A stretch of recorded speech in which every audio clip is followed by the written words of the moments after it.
Well, there is excitement in Spurs land tonight as lottery luck strikes yet again. The Spurs entered Monday's draft lottery with a 6% chance at the #1 overall pick, and it nearly came through. Sports anchor Nate Ryan was watching with Spurs fans as the cards were pulled, and Nate, most are pleased with the outcome. Yeah, Isis, we were just talking about funding for a new Spurs arena. Funding or not, the team that the Spurs are building right now on the floor is fit for a pristine new arena, whether they get it or not. Tonight, the Spurs locking 2 picks inside the top 14. They had a 6% chance at the #1 overall selection. That came up short, but they entered the night with a 30% chance at a top 4 pick. That's a gamble of long odds. Was not expected coming into the night, but when the cards were pulled, the Spurs locking up the #2 overall selection, ensuring that they have a look at one of the most premier college basketball players around, or they could possibly dangle it. But regardless, the assets that Mitch Johnson, Brian Wright, and the Spurs have to play with,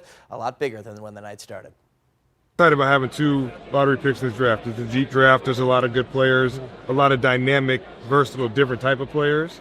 And so I think our group is always going to do the due diligence and look at just 2 good young pieces to add to the group.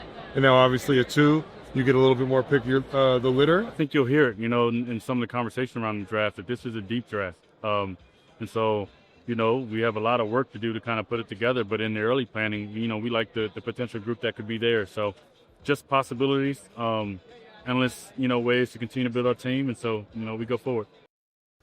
But the biggest party of the night was up in the Metroplex. The shortest odds at the #1 pick in lottery history coming through. The Dallas Mavericks grabbing hold of #1, likely to select Duke freshman Cooper Flagg. If I'm a Spurs fan, I'm watching a lot of Rutgers basketball games. Dylan Harper, Ace Bailey, projected 2 and 3 in this year's draft class. Or maybe the Spurs decided to dangle that pick on the trade market. I hear there's a superstar up in Milwaukee who might be looking for a change of scenery. He sees a lot of scenarios to play out. Fortunately, we've got a month and a half to do so. I'll check back in a few minutes.